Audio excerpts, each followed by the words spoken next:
you thought JEPI's 8% yield was impressive, what if I told you that there are 2 dividend ETFs paying even more and they're actually available to UK and European investors? Forget OMAR, the high dividend Warren Buffett ETF. It's for US investors. But these, you can buy them right now through most UK and European investing platforms. One targets the Nasdaq 100 and pays monthly, while the other spreads across global high-yield stocks. In this video, I'll break down QYLD and SDIP, 2 ETFs offering yields in the 10 to 14% range, paid monthly and designed for one thing: passive income. Let's start with QYLD, the Global X Nasdaq 100 covered call ETF, which includes all the big tech or FANG names like Apple, Microsoft, Nvidia, Amazon, and so on. But unlike traditional Nasdaq ETFs, QYLD's goal is income, and here's how it does it. QYLD holds the actual Nasdaq 100 stocks, but then it sells call options on the Nasdaq 100 index. This strategy is called a covered call. Here's a simple way to think about it. Imagine you own a stock and you're willing to sell it if the price goes up. So you sell someone the right, but not the obligation to buy that stock from you at a higher price for a fee. That fee is called a premium and is yours to keep even if the buyer never uses the option. QYLD does this over and over every month, collecting these premiums and then distributing that income to you as a dividend. That's how it generates such a high yield, often over 12% paid monthly. The trade-off? When the Nasdaq surges, QYLD misses out on a lot of that upside because it's agreed in advance to cap those gains in exchange for income. QYLD is ideal if you 1. High monthly passive income, 2. You're not as concerned with capital appreciation, and 3. You rather collect consistent cash than bet on market growth.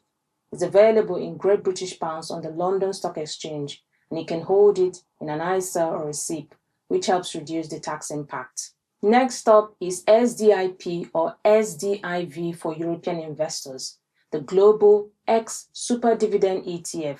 If QYLD is the tech-heavy income play, SDIP is the diversified global yield machine. Here's what it does.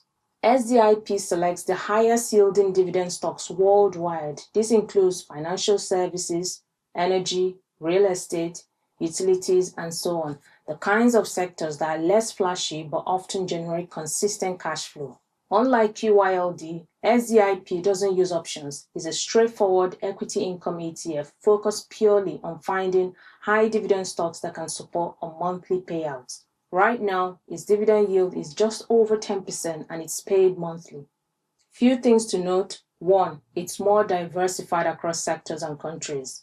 2. Because it targets high yields, you may get exposure to less stable sectors or underperforming companies. This makes SDIP a little riskier in terms of stock quality, but the diversification helps spread that risk. It's listed in both Great British Pounds and Euros and available on most UK and European platforms. So who should consider these? Both QYLD and SDIP are best suited for people looking to build monthly passive income or those not interested in stock picking. These aren't designed for high growth. They are income-first ETFs and could be attractive to investors now, especially with interest rates staying uncertain. And for UK and European investors, they offer something rare: high dividend yield and monthly payments. Personally, I wouldn't recommend these to beginner investors as they're more risky than traditional dividend ETFs. I shared my top 5 in my previous video. Here's the bottom line. QYLD gives you Nasdaq 100 exposure with an income twist, using covered calls to deliver consistent cash flow. And SDIP spreads across global dividend payers for diversified high yield, and both pay monthly with yields between 10 to 14%. You won't get explosive capital growth with either, but that's not the point. These ETFs give you consistent monthly payments that can help cover monthly expenses or reinvested to compound wealth. Let me know, are you holding QYLD or SDIP? Do you prefer covered calls or traditional dividend strategies? And don't forget to hit the like button and subscribe if you want more videos like this. Thanks for watching, and I'll see you in the next one.